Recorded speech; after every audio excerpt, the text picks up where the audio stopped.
ஆறுமுகம் அருளிடும் அனுதினமும் ஏறுமுகம். அன்னை வாராகி என்பவள் அரூபமானவள். எத்தகைய ரூபத்தையும் அவள் பெறக்கூடியவள். அவளுக்கு இப்படித்தான் என்ற ரூபம் என்று கிடையாது. ஆனால் ஏன் அன்னை வாராகிக்கும் பன்றிமுகத்தோடு தான் நாம் வழிபடுகின்றோம் என்று பார்த்தோமே, ஆனால் வராக ரூபத்திலிருந்து அவள் வெளிப்பட்ட காரணத்தினாலே அவள் ஒளி சுடராக, தீப ஜோதி சுடராக எந்த ரூபத்தை வேணாலும் தரிசிக்கக்கூடிய அந்த சக்தியை படைத்ததாக அவளை வணங்குகின்ற சிலா வடிவத்திலே, சிலை வடிவத்திலே அவளை வணங்க வேண்டுமாக அதே பன்றி ரூபத்தையே அவளுக்கு தரித்து நாம் வணங்கிக் கொண்டிருக்கின்றோம். ஆனால் அவள் வெறும் பன்றி ரூபத்தை மட்டும்தான் கொண்டிருப்பாளா என்று கேட்டீர்களானால் நிச்சயமாக கிடையாது. அவள் குழந்தையாகவும் நமக்கு தரிசனம் தருவாள். அவள் முதியவளாகவும் வருவாள், தாயாகவும் வருவாள், ஒளிச்சுடர் ஜோதியாகவும் தெரிவாள். முதலில் நீங்கள் வாராகியை வணங்குபவர்கள் எவராயினும் அவர்களிடத்தில் அவரோட அனுபவத்தை நீங்கள் கேட்டு பாருங்கள். நான் அன்னையை முதலிலே அக்னியிலே தான் பார்த்தேன் என்று சொல்வார்கள். ஆக முதலில் அன்னை ஒருவருக்கு காட்சி தருவாரே, ஆனால் ஒன்று குழந்தை ரூபத்திலே அவர்களுக்கு காட்சி தருவார், அல்லது அக்னி ரூபத்திலே அக்னி ஸ்வரூபமாக அவள் காட்சி தருவாள் என்பதுதான் நிதர்சனமான ஒரு உண்மை. ஆக அக்னியிலிருந்து பிறந்தவள் இந்த பிரபஞ்சத்தினுடைய மொத்த சக்தியும் உள்ளடக்கிய சக்தியின் முழு உருவ சொரூபமாக பிறப்பெடுத்ததன் காரணமாக நாம் இவளையே ஆதிசக்தி என்றும் அழைக்கின்றோம். பூமி பந்தை காப்பதற்காக இவள் பிறப்பெடுத்த தோற்றமாகலால் இவளை பூமாதேவி என்றும் அழைப்பது உண்டு. அதனாலேயே இவளின் கரங்களிலே இந்த பூமியை விழுவதற்கான ஏரையும் கலப்பையும் ஆயுதமாக, முக்கியமான ஒரு ஆயுதமாக கொண்டுள்ளார். இந்த ஏறும் கலப்பையுமே நமக்கு உணவுக்கு ஆதாரமாக இருப்பதாகவும், மீண்டும் அனைத்து புல் பூண்டு முதல் உருவாக்குவதற்கான ஒரு சக்தியை படைத்ததாக இருப்பதே இந்த ஏற்கலப்பை. ஆக ஏற்கலப்பை அதனுடன் உலக்கை, அனைத்து தானியங்களையும் நாம் உண்பதற்கு ஏதுவாகவும் நியாய தர்மத்தை நிலைநிறுத்துகின்ற செங்கோலாகவும் திகழ்வதுதான் அந்த கலப்பை. ஆக அது கலப்பை மாற்றம் ஆகாது, உலக்கை மாத்திரம் ஆகாது, அது ஒரு செங்கோலாகவும் செயல்படும். நீங்கள் பாருங்கள், நம்முடைய கிராமத்திலே ஒரு வழக்கம் உண்டு. எப்பொழுதாவது சூரிய கிரகணமோ சந்திர கிரகணமோ ஏற்பட்டதே ஆனால் உலக்கையை நிலைநிறுத்திதான் பார்ப்பார்கள். சந்திர கிரகணமோ சூரிய கிரகணமோ விட்டதென்றால் அந்த உலக்கை தானாக கீழே சரிந்துவிடும். இப்படி நிறைய தத்துவங்களுக்கு நீங்கள் பார்த்தீர்களே, ஆனால் அந்த உலக்கையை தான் நம்முடைய முன்னோர்கள் வழிபாட்டிற்காகவும் பயன்படுத்திய ஒரு சக்தியாகவும் இருக்கும். மற்றும் அனைத்து விதமான சுப நிகழ்வுகளுக்கும் அந்த உலக்கையே ஆதாரமாக பயன்படுத்தி வந்தார்கள் என்கின்ற உண்மையை நீங்கள் தெரிந்து கொள்ள முடியும். ஆக இவள் உருவெடுத்ததனுடைய முதல் அம்சம், முதல் ஜோதி சுடர், இந்த பிரளய காலம் முடிந்து நாம் வாழ்கின்ற இந்த 4 யுகமாக கருதப்படுகின்ற திரேதாயுகம், துவாபராயுகம், திரேதாயுகம் மற்றும் கலியுகம், இவைகளெல்லாம் ஆரம்பிப்பதற்கு முன்னால் உருவெடுத்த முதல் ஒளி சுடராக வெளிவந்த ஜோதி சொரூபமானவளே அன்னை வாராகி. ஏன் இதை இவ்வளவு ஆணித்தரமாக என்னிடத்திலே சொல்லவிருக்கிறேன் என்றால், இன்று வணங்குபவர்கள் அனைவரும் ஏதோ மேம்போக்காக மேற்குள்ளே மேய்ந்துவிட்டு அவளுடைய ஆதியும் அந்தத்தையும் அறியாமல் அன்னை வாராகியா அவள் சப்த மாதர்களில் ஒருத்தி, அவ்வளவுதான் என்று சொல்வது வழக்கமாகவே மாறிவிட்டது.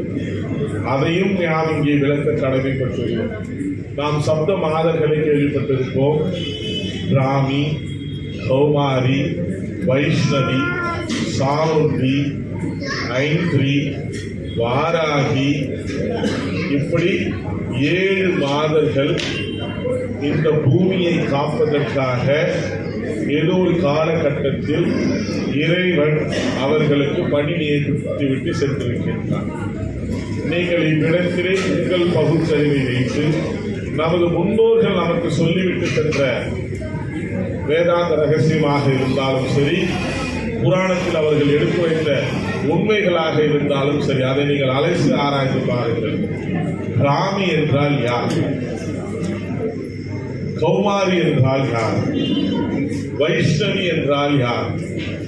சாமுண்டி என்றால் யார்? மாகேஸ்வர் என்றால் யார்? இந்திராணி என்றால் யார்? ஐந்தரி என்றால் யார்? வாராகி என்றால் இதை பிரித்து நீங்கள் பார்த்தீர்களேனால் நான் சொல்ல வருகின்ற அந்த உண்மையை உங்களால் நிச்சயமாக உணர முடியும். ராமி இவள் பிரம்மதேவனின் அம்சஸ்வரூபமானவர். அதாவது நாம் நினைக்கும் பொழுது இறைவன் எல்லாம் ஆண்பால் பெண்பால் என்று பகுத்தாராய்வதெல்லாம் மனித குலத்திற்கு மட்டும்தான். விஷ்ணு பரமாத்மா மோகினி ரூபத்தையும் எடுக்க வல்லவர், அதே சமயத்தில் விஷ்ணுவாகவும் காட்சி தர வல்லவர். இவர்கள் எல்லாம் எந்த ரூபத்தை வேண்டுமெனாலும் தரிக்கக்கூடிய வல்லமை பெற்றவர்கள். மனித குலம் மட்டும்தான் ஆண் பெண் என்று பாகுபாட்டோடு இருப்பது. அப்படி இந்த பூமியை காப்பதற்காக 7 வகையான நிலை ஆதார சக்திகள் என்று சொல்லக்கூடிய அதீத சக்திகள் எவை? பிரம்மன், விஷ்ணு, சிவன். அந்த பக்கம் பார்த்தீர்களானால் சரஸ்வதி, மகாலட்சுமி, பார்வதி அல்லது சக்தி தேவி. நீங்கள் இவைக்குள்ளே இருக்கக்கூடிய நாமத்தை வைத்து பிரித்து பார்த்தீர்களானால் வைஷ்ணவி மகாலட்சுமி ரூபம் கொண்டது இல்லையா? சாமுண்டி காளி என்று சொல்லக்கூடிய பார்வதி தேவி அல்லது சதி தேவி என்று சொல்லக்கூடிய அம்ச ரூபம் பெற்றவர். கௌமாரி, இந்த இடத்துல கௌமாரினால எல்லாம் கருமாரின்னு நினைச்சுக்கிறாங்க. கௌமாரி யாருடைய ரூபம் பெற்றவர் என்று நினைக்கிறீர்கள்? கௌமாரி எப்பொழுது தன் முழு சக்தியையும் வெளிப்படுத்தி சிவபெருமான் வேறு ரூபத்தை தரித்து விட்டாரோ அப்பொழுது அவர் நிஷ்டையில் தியானத்திற்கு சென்று விட்டார். தன் முழு சக்தியையும் ஆறுமுகனாக அவர் வெளிப்படுத்தி விட்டார். ஆக கௌமாரம் என்கின்ற ஒரு மதமே இருந்ததாக சொல்வார்கள். கௌமாரி என்கின்ற நாமம் முருகன் பெருமானுடைய சக்தி சுரூபமானது. ராமி, இந்திராணி, அன்று இந்திரனுக்கும் அதீத சக்தி உண்டு. இந்திராணி என்பவள் யார்? இந்திரனுடைய அந்த சக்தியை கொண்டவர். இப்படி அதிதேவதைகள், அதிதேவர்களுடைய ஒவ்வொருவருடைய சக்திகளும் இந்த பூமியை காப்பதற்காக தங்களுடைய அம்ச ஸ்வரூபத்தை விட்டு சென்ற ஒரு சக்தி ஸ்வரூபம். இவர்களுக்கு உருவம் என்பதே கிடையாது, அரூபமானவர்கள். எந்த உருவத்தை வேண்டுமானாலும் இவர்கள் கொடுக்க வல்லவர்கள். அதனாலதான் நீங்க கிராமத்துக்கெல்லாம் போய் பார்த்தீங்கன்னா ஒரு 7 கல்லை வெடிச்சுட்டு இவர்கள் தான் சப்தமாதர்கள் என்று வழிபட்டு வருவது ஒரு ஐதீகமாகவே இருக்கும். அதில் பார்த்தீர்களால் வாராகி என்கின்ற நாமமும் இருக்கும். இவர்களுக்கெல்லாம் ஒரு ஆதி என்கின்ற நாமத்தை நாம் சொல்கின்ற பொழுது இதில் வரக்கூடிய வாராகிக்கு ஆதி யார் யோசிக்கணும் இல்லையா? கௌமாரி அப்படின்னா முருகப்பெருமான் சொல்றோம், வைஷ்ணவினா மகாலட்சுமின்னு சொல்றோம், சாமுண்டினா மகாகாளி சதிதேவியினுடைய அம்சம்னு சொல்றோம், இந்திராணினா இந்திரனுடைய சொரூபம்னு சொல்றோம். இப்படி ஒவ்வொருத்தருடைய ரூபத்தை பற்றி அங்க சொல்லி அவங்களுடைய அரூப ரூபம், அவங்களுடைய அரூப சொரூபம் அப்படின்னு சொல்றோம்.